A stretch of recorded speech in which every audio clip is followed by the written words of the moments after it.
Welcome to Spirit Outspoken, the podcast for Christians who are ready to explore the deeper side of faith. We believe God's truth is bigger than what we've been taught, and that real spirituality isn't something to fear, it's something to discover. Each week, we open the space to explore miracles, energy, healing, consciousness, and divine science, all through the lens of a God who loves us and a faith that's still unfolding. Whether you're deconstructing, rebuilding, or just feeling spiritually stuck, this is your place to reconnect with wonder, deepen your walk, and let the Spirit speak.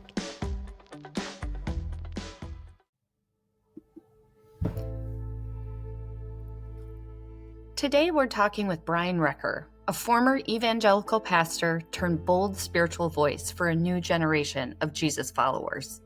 After years in ministry, Brian stepped away from the pulpit to confront the questions the church often avoids. Questions about hell, exclusion, power, and the real message of Jesus. His upcoming book, Hellbent, takes a fearless look at the doctrines that have shaped modern Christianity and challenges readers to move beyond fear-based belief systems. With a rapidly growing social media presence, Brian creates accessible, thought-provoking content that guides people through the often messy process of deconstruction.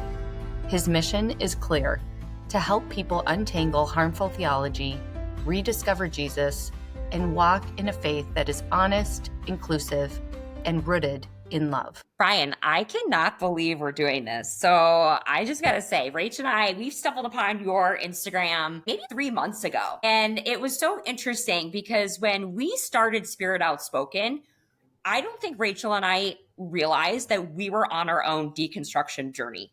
I don't think we recognized that. You weren't calling it that.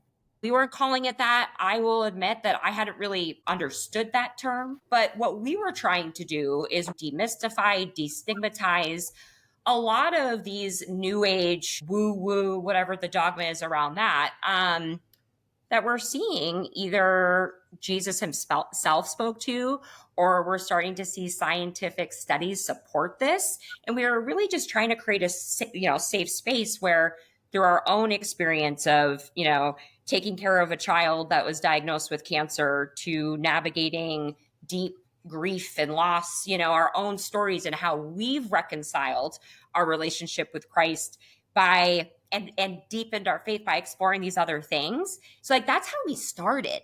And then, as things have been evolving in our society and our country, we very quickly were we're scared to say we're Christian. Yeah. We don't know what that means anymore. And then stumbling upon you and your voice. And I mean, both of us, before you even joined, we were just saying you are just this punch to the face with this fresh energy, this perspective that I think so many people are craving and looking for. And they don't know what to call it. They don't know what box it fits in.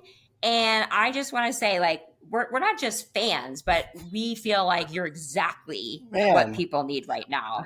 Really, really encouraging. Mm-hmm. Awesome. I love the journey that you're on, and I love to be a part of that conversation. I sometimes do feel like I'm screaming into the void. I don't feel like that most of the time because I get so much feedback like this from people, but also I am at the end of the day doing this mostly online. I'm a part of a church, but I don't always even know what the people in my church think about what I'm doing. Because I am speaking to people that feel a little left out, I think. And there's just a lot of us, but there's not institutions for those people. And so it is often outside of the institution that these conversations are happening. Which, I think social media, for all of its woes, has created a container for some of those conversations and for people to find each other and feel less alone, where really it gives you permission to keep asking questions when you realize you're not the only one asking those questions. And then when you also realize the people that are asking them sound more sane than the people who are saying, no, stay inside the box. No, we have to stick to the script. That script got us Donald Trump twice. So maybe your moral discernment is broken and you saying stay in the box is not the best thing because you're trying to destroy the world. I think that's my best read on it. And so it does, I think, cause us to keep asking questions. Yeah. And can you just explain a little bit? I don't know your full story. I know you were an evangelical pastor previously. Yeah. So can you just talk through how you got here and what your journey and what your process through this was like? So my first deconstruction journey was actually not out of evangelicalism, but out of fundamentalism. I was not raised in evangelical. My dad is still an independent fundamental Baptist pastor. And so my parents are, very fundamentalist. I went to Bob Jones University. I don't know if you're familiar with it. It's a fundamentalist school. I'm kind of famous for just its extreme rules. You've heard of Liberty, I'm assuming. So at Bob Jones, we thought of Liberty as like liberal compromisers. If that gives you any idea of we fall where we're at on the spectrum. They were like, they could get away with anything over there. At Bob Jones, you couldn't even go off campus without like pass. You couldn't hold hands, much less kiss the opposite sex. There were all kinds of rules. Anyway, fundamentalism. I never wanted to be a pastor like my dad because I found that fundamentalism to be quite distasteful, even though it was all I knew. It just wasn't really appealing to me. And so at Bob Jones, I kind of fell into a crowd of more like normie type students because that were maybe being forced to go there for whatever reason. But that was kind of my first break out of my very sheltered bubble. I was homeschooled before that. And so like super sheltered. And so I began to deconstruct some fundamentalism and found kind of more mainstream evangelical voices to be very appealing to me because in my upbringing, pastors had to wear suit and tie every Sunday. We were only preaching from the King James Bible, women in dresses, no secular music, not even any contemporary Christian music. So even Chris Tomlin was like kind of liberal. I couldn't listen to Stephen Curtis Chapman, only like sacred hymns, like piano only type of a vibe. So for me, being like in this broader world, evangelicalism really was a cultural project of engagement. And the difference between evangelical and fundamentalism, Billy Graham was like a forerunner of that. He came out of fundamentalism and kind of was a pioneer evangelical. And a lot of that was we need to re-engage the culture because we're losing the culture war. So evangelicalism has always been a bit of a culture war project to bring fundamentalism to the culture, to embrace the forms of the culture, which is why you have Christian rock, right? Which for me growing up in fundamentalism, that was an oxymoron because this is worldly. It can't exist with Christianity. But evangelicalism was like, hey, that's just surface level trappings. Let's embrace that. Pastors can wear skinny jeans, et cetera, et cetera. But to me, that was very appealing because I was tired of looking and acting and feeling like a weirdo.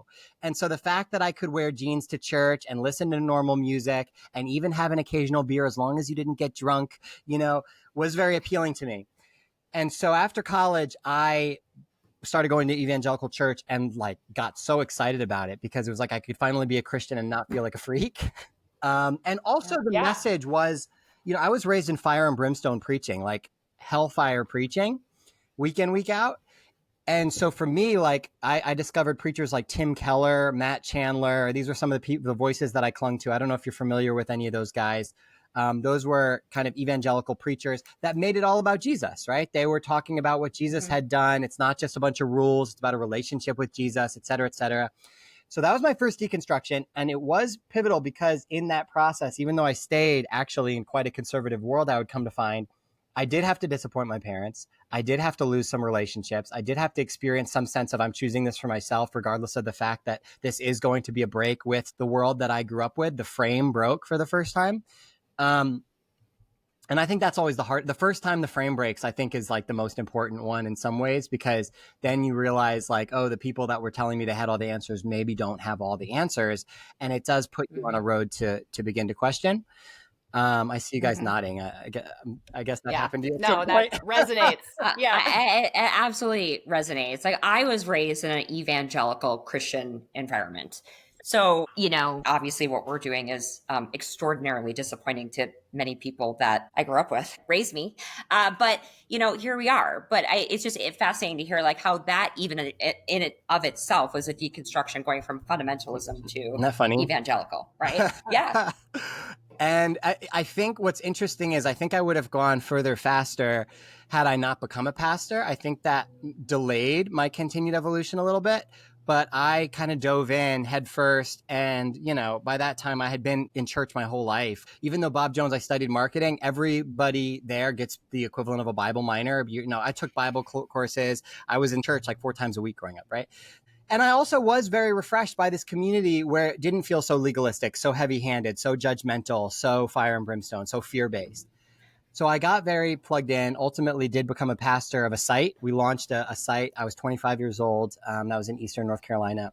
And I had a few very rosy years from 2012 to like 2015, 2016 was when I think the frame started to break again.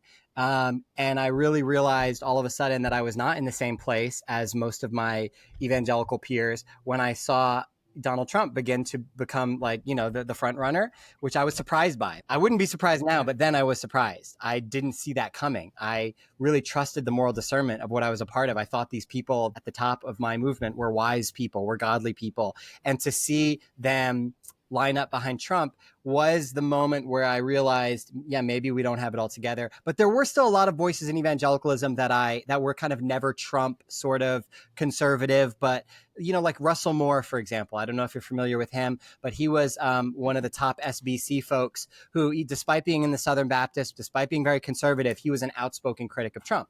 So there were certain voices there that I could still see, like there are some adults in the room, but for the most part, watching the folks in my church become so radically pro-Trump. And then, so I was a multi-site pastor. So even though I was preaching every Sunday, I wasn't like totally autonomous. I could do whatever I wanted. I was a part of a team, and that team was like, hey, we're going to keep it about Jesus. We're not going to get super political. We're not going to name names and talk about Trump. This isn't going to be about Trump. We're going to keep it about Jesus and the gospel. The problem was this was becoming like the discipleship crisis. And we were driving the bus on some really bad shit happening in our country. And we as spiritual leaders were doing nothing to stop it. We were totally silent while this happened on our watch. And so I started to increasingly feel like if we're not talking about this, what the fuck is the point of us? And so that came to a head in 2020 for me. Until then, I think there were about 5 or 4 years there where I felt like, hey, I have a place in this because I'm not just preaching to the choir. I'm able to challenge them. They're listening to Fox News during the week, but I'm able on Sunday morning to challenge them to love their neighbors and maybe see things with more empathy and compassion.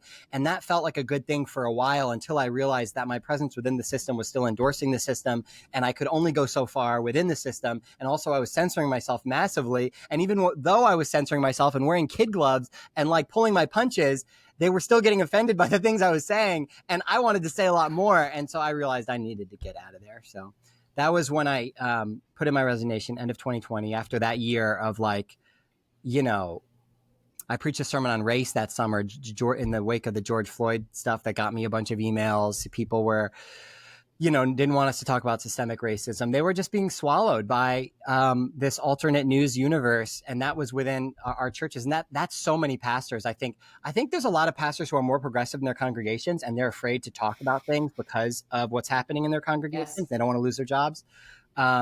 So I stepped away, and then it was interesting once that institutional and relational pressure was off me, where my job didn't depend on me sticking to particular positions and I could speak freely. I not only spoke more freely, but I also changed a lot. Even though I had taken some steps, there were other things that I was holding back on that once I felt that freedom, I think pastors are in some ways just not as objective as they think they are because of the financial and relational and institutional pressures that are on them to kind of toe that line. So I was a little embarrassed by some of that, like how quickly, for instance, specifically, I became LGBTQ affirming after I quit. Very quickly. It was almost like it was a weight in me that I was carrying, that I was like refusing to really let myself go there because I knew it would mean I would be cut off from that community.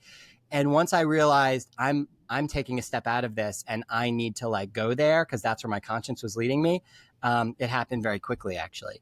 The thing I loved, and it's something that I share with you, is that a lot of this for me comes down to authenticity. And I felt like there were just certain things that I've never been able to fully grasp or get on board with because it just doesn't feel like the Jesus I know. And the homosexual thing is one of them. Like from the time I was young, I was like, I don't understand this. I don't understand why this is wrong. I don't understand why God would send someone to hell for this.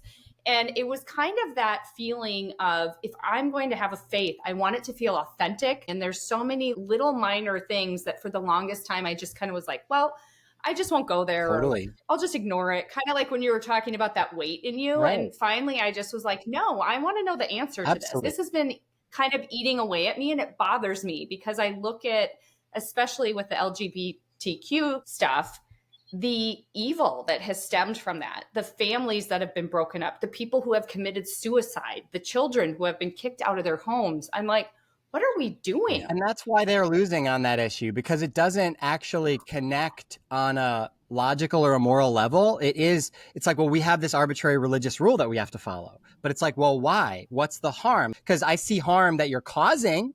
We know actually the data says that kids who are raised in non-affirming environments are more depressed, more suicidal.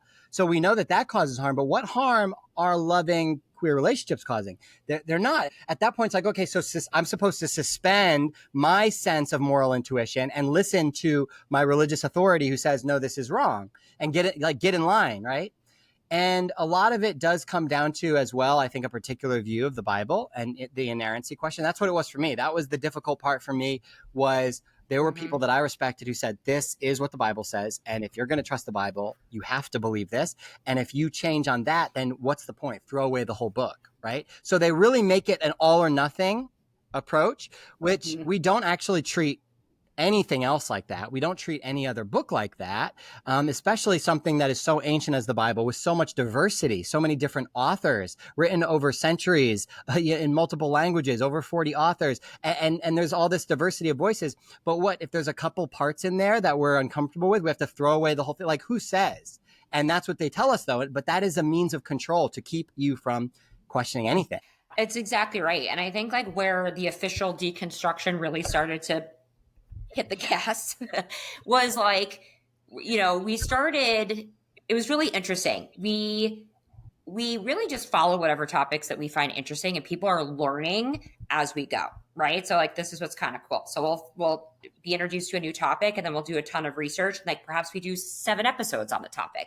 And Rach and I were looking at female voices in the Bible, and looking at how the church, the royal church, versus how Jesus amplified and trusted women as his confidant and as a peer, like looking at Mary Magdalene. And I thought, up until like legit 4 weeks ago, and I'm ashamed to say this, I thought Mary Magdalene was a prostitute, like mostly everybody else. And we started doing some research, and I was pissed. I was pissed. And then I started doing other research, and Rachel starts looking at the genesis of how, no pun intended, the genesis of how the Bible came to be, and then all of the books that were taken out and were hidden. And then I came to this conclusion that, okay, the Bible is either like man inspired, right?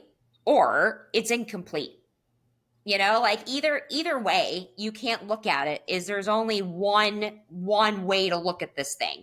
And you're talking about all of these diverse opinions. There are contradictions throughout the Bible, that like in one place we see, Mary being the first person to see Christ after he rises, to, looking at, and then like the church saying like she's actually a prostitute, and how lucky, that she's been blessed and saved by Christ. It's like, no.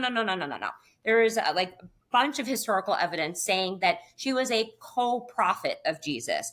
But that, to me, I was like, listen, I am a very faithful and spiritual person, and so is Rachel, but we're also logical. And at some point, like, if you do the research and you start understanding how politics and culture have played into what modern Christianity is today, and then you put on this like Christian nationalist blanket on top, like I don't even recognize it anymore. And I think like that's really where we're at. And so creating a space, like this is why your work is so important, creating a space where people can say like, intrinsically, this has always felt wrong.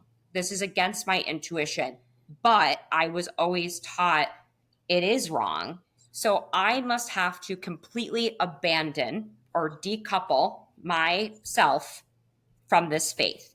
And to me, that's the saddest thing that's happening right now, because people are like, I'm not that. So I don't know what I am. Right. And I think encouraging people that, if you really look and if you really pay attention to how Christ led, how Jesus taught, what his mission and his story was, it is like the antithesis of what's happening right now. And I think Totally. that's what's so heartbreaking. And so that's why I still call myself a Christian. And I totally understand people who Yeah. struggle with that label. And I do not want anybody to feel from me that I want them to hold on to that, or I think that they should. There's no shoulds about this for me. It's not like the question of should I stay Christian? I'm like, do what you want, man. Like, I think you can. And I think that people don't know if they can. The reality, you named it just now, the Jesus that you see, I've talked to hundreds of people who are deconstructing. Not a single one of them has ever said I'm deconstructing because of Jesus. Nobody has ever said like, like Jesus, like I've been looking into that guy and he doesn't check out. Like I just not feeling him. That's not the reason. It's the church. It's the history of the church. It's the decisions that have been made. It's other parts of the Bible that are often elevated above the words of Jesus. You mentioned the way that Jesus is with women. Jesus subverted the patriarchy at every turn. He elevated women constantly in ways that defied and bewildered the people around him. His disciples, literally, when they catch him talking to the Samaritan women, it says that they were like disturbed because of the way that he was talking to a woman. Like that's not how you did it, you know? And he elevated not only Mary Magdalene, but also Mary, the sister of Martha and Lazarus, as one of his disciples. And the way that, there's that classic scene where Martha's like, Mary, get back in the kitchen. And Jesus is like, no, like she's good right here at my feet, which is the posture of a disciple. And to be a disciple of a rabbi meant that you could be a rabbi. You were in training to be a rabbi. And so Jesus didn't see her as different from the other disciples. That's the clear implication of that scene. And so when you get to the other parts of the New Testament, what's interesting is the really the only passage it's in 1 Timothy that talks about like a woman being silent in church. That is played as this trump card, like, oh, women aren't supposed to be pastors. They're not supposed to lead. They're not supposed to teach. In fact, they're supposed to be silent. Most scholars believe that Paul didn't even write that book. It's most likely a forgery. And yet this likely forgery is often held in higher esteem when it comes to the place of women than the words and actions of Jesus. Like that doesn't make sense. And so my beef there, it's like, why would I stop being a Christian? I think that Christianity should just be better, like be more like Jesus. Like that's the issue, you know what I'm saying? Yeah. Like, why would I Totally. should stop being a Christian? I'm not going to stop being a Christian, you know? That's how I see it. It's like a stubbornness in me. No, and like that's exactly where we're at. And we went through this whole journey of Spirit Outspoken to be like, no, like fuck this. Like we are Christian. We're just not whatever that is. And we are going to create a space to explore, to question, to learn the truth, because in our experience, it has only deepened our faith. And it's only reaffirmed that our intuition, our inner knowing is clear. Yeah. And I think like where people are, we're living in a very weird time of, war and AI and not really recognizing our country or the principles in which it was founded, right? Like we're in a very peculiar time that I think that if people go inward and they say like, okay, I'm listening to all this doctrine, I'm listening to all this dogma, it doesn't feel right. Like it's so important that they know, like you said at the beginning, that other people are going through the same journey and it's safe to do that, right? And just to have a place to be like, hey, this has really been eating away at me. Like this is something that's really tough. I mean, I remember we posted something, I think it was actually a repost of yours, Brian, where it was just an Instagram post. And it was like, here are all the things that Jesus said about homosexuals. I had to put it in really fine print because blah, blah, blah. And then literally the first sentence is like, nothing. Jesus said nothing about homosexuals. And then it was like all of this stuff through history of like why this is so fucked up. And then somebody who I thought was like an evangelical Christian was like, oh, thank you so much for posting this. This has been eating away at me. And I it's just stuck in my craw and I don't know what to do because I'm taught that we shouldn't be doing X, Y, and Z, but this is wrong. So anyhow, I guess what I'm saying, you're doing the Lord's work is basically what I'm saying. I mean, you're out there putting a huge magnifying glass on how Jesus actually lived and doing it boldly and radically just like Jesus did. And I Mhm. think that's the coolest part, because you have all these haters that come out of the woodwork, not just you, but I mean, we get them too, where they're like, shut up, get back in the Right. kitchen. The scripture says women don't have a voice. And, Yeah. you know, Rachel and I are like, hold our beer. Okay. Like, Right. you just really motivated us.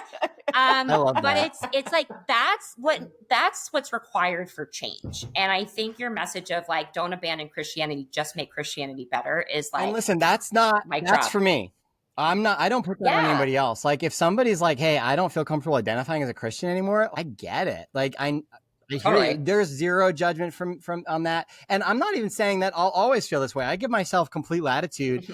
I haven't landed. It's not like it's all right, I'm done with deconstruction and here I am. Ta-da, I'm a finished product. Like, no, like who knows where life will take me. And at some point, maybe I won't feel comfortable identifying as a Christian. And I'm okay with that too, because it's not about becoming the right label. It's not about identifying yourself as the right thing and figuring it all out and having all the right answers before you die. Like, oh, good, I finally got all the God questions right on the God test, so that, you know, when I stand before God, I'm not punished because I got the questions right on the God test. Like, it's not that. And so I think so much of our worry about like, oh, are they still a Christian? Like a lot of that is rooted in a really punitive spirituality, because it's still that underlying, like, because you know what happens if they're not, right? Like I think for me, deconstructing a punitive God and realizing that the point of spirituality, and therefore the point of religion, Christianity, any of it, is growing in love.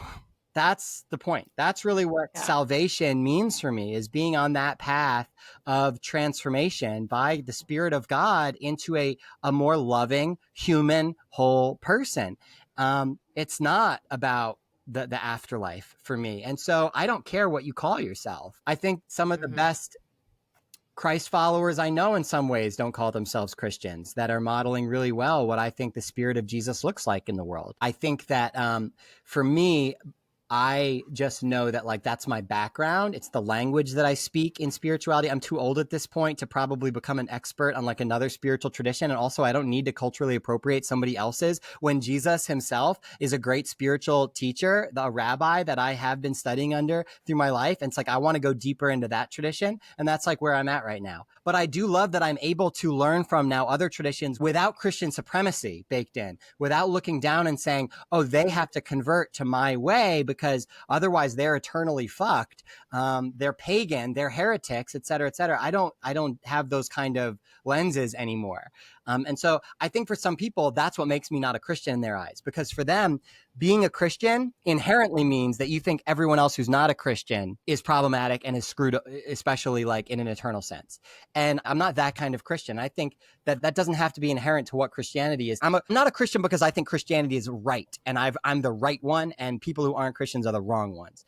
That's just not how I view it. I'm a Christian in the same way that, like, I don't know, I didn't think of a good metaphor. I guess like I like this particular kind of food and you like that kind of food, and they're both nourishing to our bodies, and mine's not better than yours. It's just the one that I'm into or whatever, or even the one of my cultural heritage and upbringing, you know? And it's good. I believe that there's goodness in the Christian tradition, that especially the closer you get to the spirituality of Jesus. Yeah, that resonates with me deeply, because that was yet another question that I always struggled with is, would God really send someone to hell simply for not being Christian? And also just, I find so much value and beauty in other people's religions. And I feel like there is so much to be gained and so much knowledge and beauty there that we can all kind of learn and share with each other. And that act of collaboration and learning and sharing knowledge to me is just absolutely loving and beautiful. And, you know, we've done an episode too. There's a few Buddhist principles that I just think are amazing. Metta meditation, if you've ever heard of that, or different things. And I've actually taken that and just thrown Jesus in the mix. And it's been amazing how much it's helped me in terms of forgiveness or growing my faith.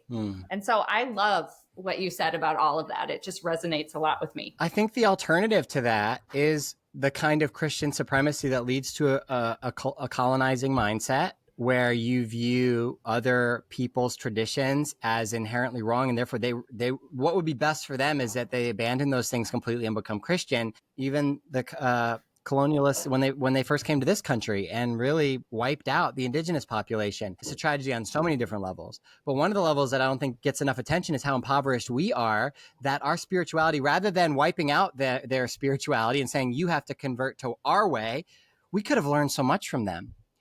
Their reverence for the land, for connection to earth and the rhythms of nature. Absolutely. We've Ancestry, impoverished ourselves. Beautiful teachings. Yeah. And that's what I think any kind of supremacist mindset does. I think for some people, they haven't seen that aspect of supremacy, I think, because for them, that's the one thing that they won't question, is that Christianity is right and everybody else is wrong.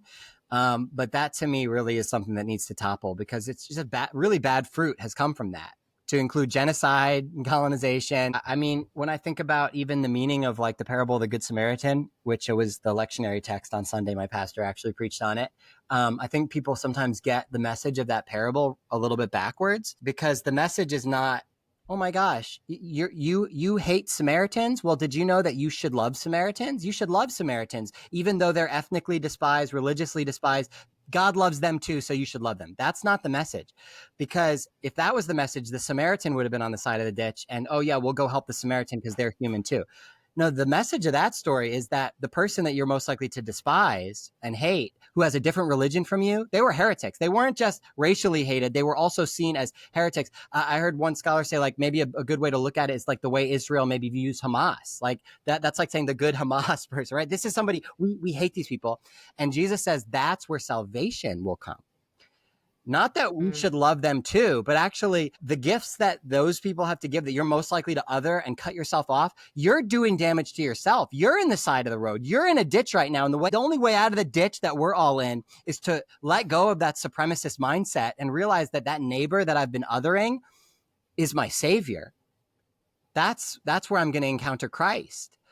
And so imagine if the Christians who came to this country came with this sense of like, I wonder like what part of Christ we might encounter that we haven't yet encountered. What wisdom could we learn from cultures that we haven't encountered yet, instead of the supremacist attitude that we came with? Oh my gosh. You can't even picture it. Like the I know. I mean, that's just the truest thing I've heard all day. You know, we talk a lot about how there's value in exploring other traditions and philosophies and theologies, because spirituality is so personal. And something that may resonate with you, like some people just say, like, just being in nature, they feel closest to God. Or, you know, Rachel sharing about the meta meditation, like forgiveness is taught consistently in the church, but we aren't very often equipped with the tools in which to do that. Where like the meta principle and the meta meditation of giving love to yourself and extending love to whoever you want to strangle, right? That immediately helps open your heart center and diffuse some of that fight or flight energy that you have around that individual. It's like a thing that you can do that's tangible. Well, I guess a little intangible with energy, but it's a practice. And I think sometimes like we just are so myopically focused on, well, just do this, and anything outside of that, you're heretical or you're a witch. We've been called witches too. You know, like whatever. But own it. It's like make t-shirts. Yeah. I was joking around that like when we first started this, Rachel was like, my biggest fear, Jasa, like honestly, before we like hit record on our first episode, she's like, I'm scared like somebody's gonna tell me I'm going to hell. And then like, you know, has it not happened yet? Like, like hundreds of people. Hundreds you gotta of people. Rip that Band-Aid off. We're going. No, it came off and fast. I mean, we had one reel on TikTok where people were going nuts. I mean, can we just like pause on that for 1 second? Like, imagine like saying that to somebody. What fruit do you think could possibly come from that? Because even if they then say, "Oh my God, I'm going to hell," okay, like let me change my mind. That's a coercive. Like you've just coerced them. You threatened them, and then you coerced them. Like, and you think love is going to come from that? That's not how love works. I heard someone say one time, any relationship based on fear is an unhealthy relationship. Absolutely. And that includes your relationship with God. I just don't understand that mentality. You can't coerce someone into love. Exactly. No, you cannot. And this whole fire and brimstone, what you're talking about, I really want you to talk about your book, Brian, because I think everybody needs to read it, and I think you can pre-order it now. But, you know, just this week, I posted this reel about how ever since becoming a parent, I no longer believe in hell. And I also have obviously been on this deconstruction journey since having kids. in my mind, I have 3 little boys and they are very naughty. But even if they did the worst of the worst, it doesn't matter. I could never, as their mom, banish them to eternity of torment in hell. It, like, to me, that is absurd. His ways are not our ways. I'm sorry. Yeah, I know. I got Gotta that. have faith. Yeah, no doubt. Yeah, that I got that one. But the reel that Rachel posted, it was all about how she went back to the root word of a scripture around how men are the head of the wife and all this stuff. And she was That's like, actually doing some research and looking at the root word and, quoting biblical scholars. This isn't just like Rachel's concept of the day. And it was a lot of like, you're going to go to hell, false prophets, you're doing the devil's work. And it was 99% men. And it was hateful. And I think like when I was reading the comments, it was almost like a rabid animal that gets backed into a corner. It's like not even coming from a place of strength or authority. There is such deep fear that the voices that are starting to rise, like there's more feminine balance. And social media has been really good about this, like giving women a platform and a voice where they otherwise wouldn't have had it. Yeah. It's starting to at least shift a little bit. It's interesting. It's shifting, but it's also like, I think men are bad at not listening to women's voices, right? So what we're actually seeing is church attendance for the very first time in American history is more men than women. This has never happened before. Church has always been more women than men, but it's starting to shift where women are on a different page and or a different wavelength from men religiously. So like the what you're talking about is totally happening, but it's not necessarily penetrating the dudes as much as it is women, is what I'm seeing, which is really fascinating sociologically, that now women are having this awakening, I think, and realizing I'm not alone with the way that I've been feeling. I've felt this way, and oh my God, so have all these other women, and we can hear each other and support each other. And the men are just like angry that they can't control in the same way anymore. And so they're going to church and like broing up with each other, It's so true. I don't know where this is headed. I don't, but like, I mean, follow history. I don't know, but like that is the truth. And I think women are sort of like, I'm not, what you're saying is no longer connecting with me. And especially because we're really seeing this like super far swinging of, trad wives, and like, there's only one way that women should be able to lead within a family. And it's just, it doesn't connect with the women that I think grew up in the church, and it's creating opportunities for us to think differently. I want you to talk a little bit more about how you're seeing men respond and how you think that this could be less threatening, because it feels like women all of a sudden having a stronger voice and having a stronger perspective around spirituality, where people are starting to listen, not necessarily in church, but other places where women are now, because they're, like you said, they're not going to church as much. How do men need to shift to support more balance? Because like without that, it's going to be really difficult. And I would just love your perspective on that. Yeah, I mean, they need to listen, first of all. I mean, it's exactly like what I was just talking about a few minutes ago, and I gave that like Samaritan example, where often our salvation is in the hands of that very person that we've decided is kind of outside of who we need to care about or think about or humanize. And within the patriarchy, in other words, the way that men will be saved is by listening to women. It's that simple. Like, I do think that we're seeing a male loneliness epidemic. We're seeing all kinds of bad mental health outcomes for men. They're more depressed than they've ever been. They're more lonely than they've ever been. And meanwhile, they're doubling down by listening to Andrew Tate, listening to the manosphere, having this idea that like you shouldn't listen to what women say because like they don't actually know. And we listen to what men say about what women think. And it's like, what are you doing? And so I don't know how to get through to them, because the patriarchy hurts everybody. It hurts men in a very specific way. And the temptation will always be to double down on that poison, because they're saying, oh, men are being persecuted in these various ways. And rather than seeing liberation being to like let those walls down and begin to listen and begin to relate and connect with women properly, they're often doubling down on misogyny. So I don't know that I have like an answer for how to fix that. I feel sometimes like I'm screaming into the void because I do hear from women all the time. And I feel I hear much less frequently from straight men who are like, man, thank you for saying this is just what I need to hear.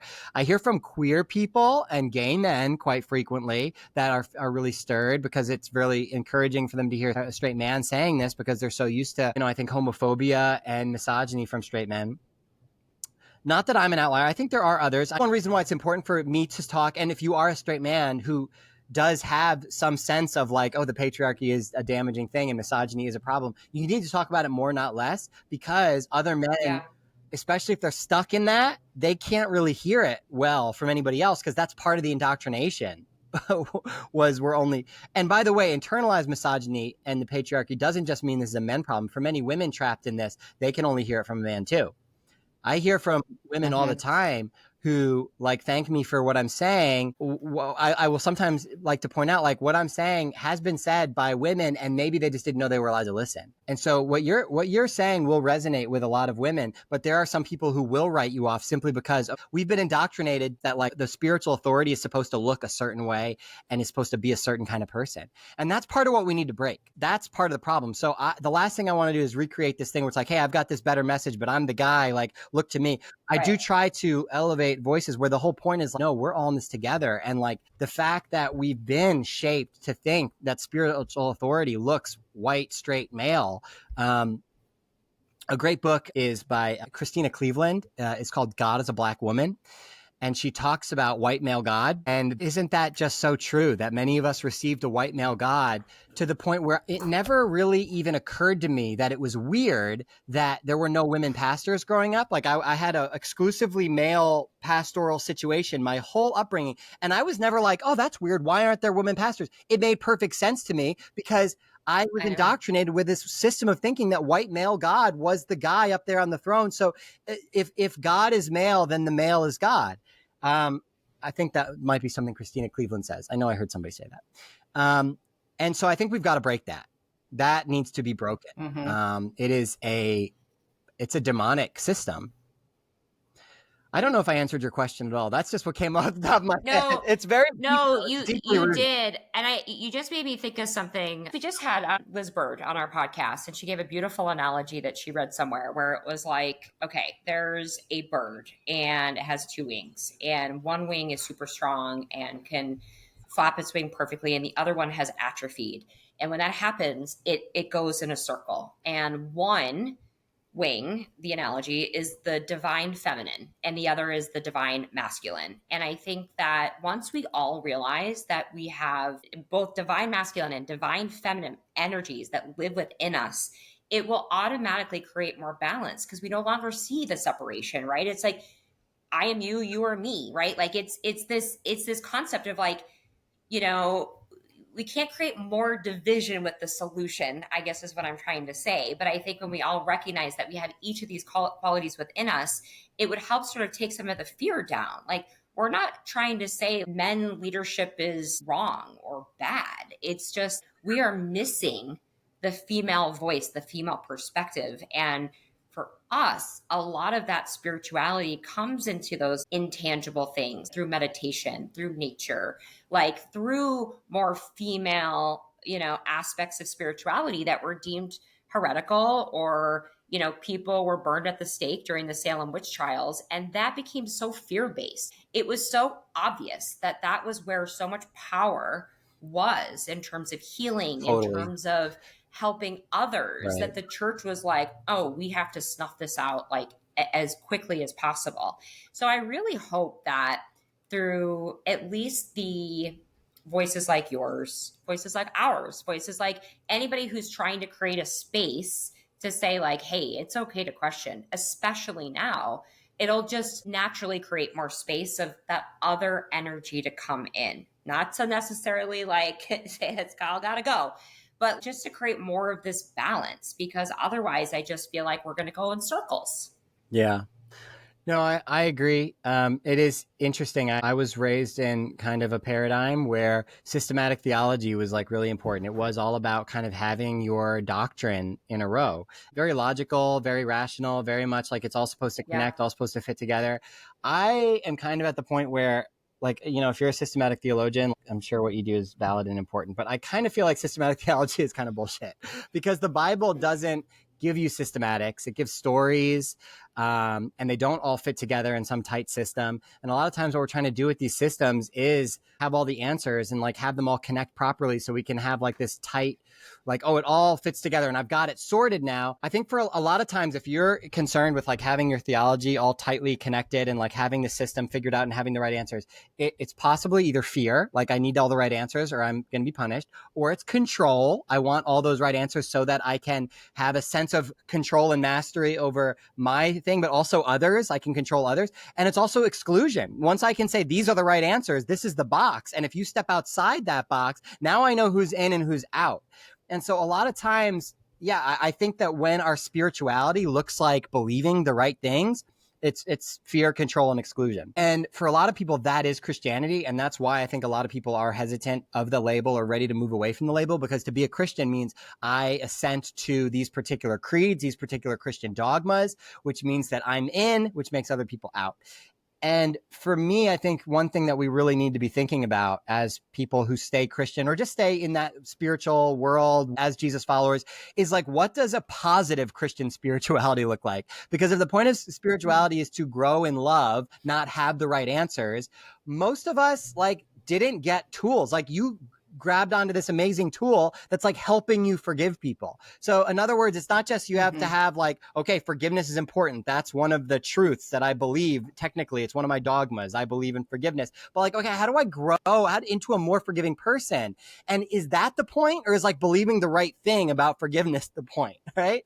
And when hell is in the paradigm, honestly, growing into a more forgiving person doesn't really matter. I mean, okay, like you might say, okay, that kind of matters a little bit. But at the end of the day, I really just don't want to go to hell. Like that kind of eclipses every other spiritual priority. Like if hell is real, then not going there really is the main thing. That's the main purpose of spirituality. But once you realize, no, this is about actual love and transformation in this life, then it's like, well, okay, well, how do I grow in forgiveness? Like, let's talk about that, because that's a kind of spirituality that'll get me moving forward. Like, I need that, actually. I think the world needs that. Absolutely. Yeah, I've started always looking at follow the outcome or get to the root emotion.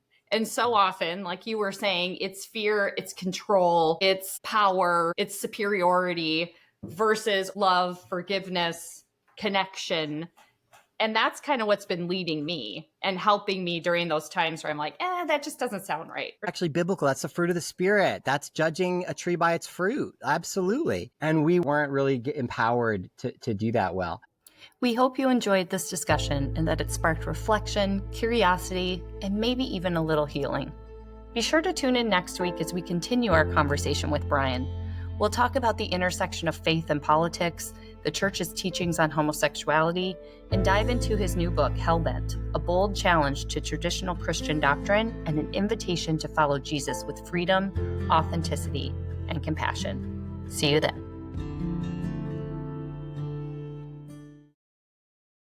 Thanks for joining us for today's episode. If you're ready to take your spirituality to the next level, be sure to check out our website, spiritoutspoken.com. There you can download free educational resources, read our latest blog posts, and join the Spirit Outspoken community. And don't forget to follow us on Instagram and TikTok at Spirit Outspoken to stay up to date on news, happenings, shenanigans, and all things Spirit Outspoken.